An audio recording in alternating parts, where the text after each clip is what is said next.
guys, welcome back to my YouTube channel. This is Destiny Rose and it's your destiny.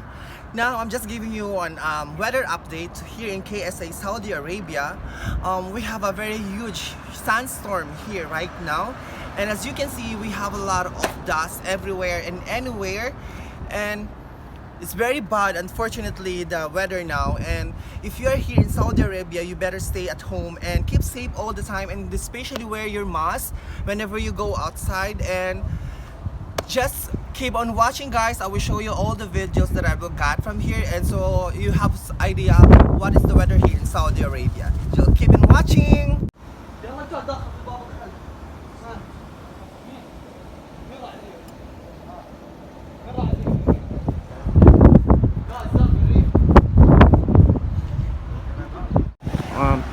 Mr. Amr, what can you say about the weather right now here in Kingdom Saudi Arabia?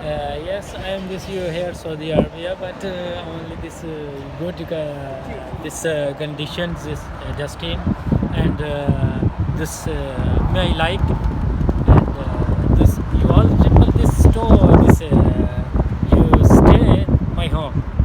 Okay. So the weather is not good, unfortunately. Are you okay with this weather or no? No, it's good. Only but no dusting is not good.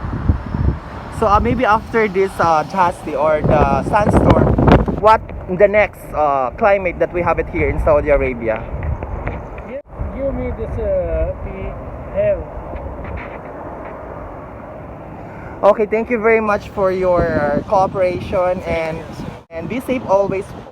Hi Yusuf, how can you say the weather that we have it right here now in Saudi Arabia? Okay, hello everyone. Today the weather is very dusty and it's not good. So how do you feel? Awful. So it's very bad, right? Yes, so what can you say about the people who is in the house now watching the video? I would like to say the people stay at home and be safe. Thank you. Thank you very much, Yusuf. Have a nice day.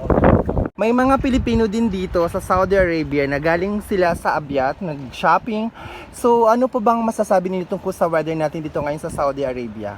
Buenas noches, and I'm with Joey now from Bicol. Nandito po kami sa labas, nagsa-Sandstorm ngayon. Namimili kami sa Abyat. Kasama ko si Joey, nag-shopping while having sandstorm. Ano po bang masasabi niyo tungkol sa weather natin ngayon?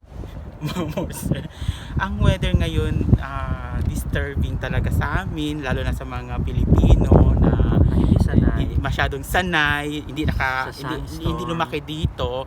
But anyway, nakaka-adapt naman kami ng weather kahit paano, kahit tingnan mo ang lakas-lakas ng sandstorm, pero nakakayanan namin kasi ganyan talaga mga Pilipino, di ba? Mga malalakas at saka mga proven na talagang fighter. By the way po, ano po bang masasabi niyo tungkol sa mga taong nanonood ngayon sa video na to, sa mga nasa bahay po? Ano po bang maibibigay niyo sa kanilang mga komento or maging sa kanilang mga kalusugan po?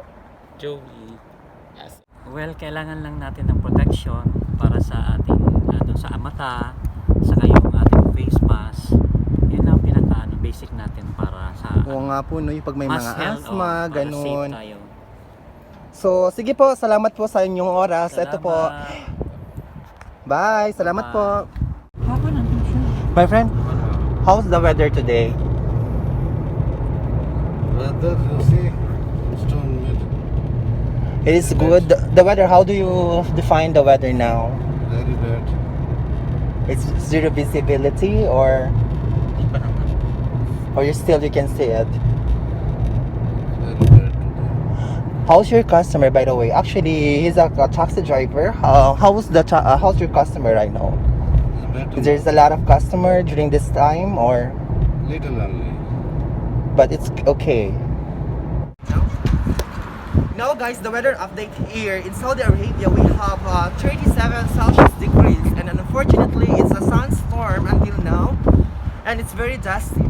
And as you can see, guys, I had just one of my colleagues that I already talked with him if it's how it will feel during this kind of weather here. So this is Destiny Rose reporting.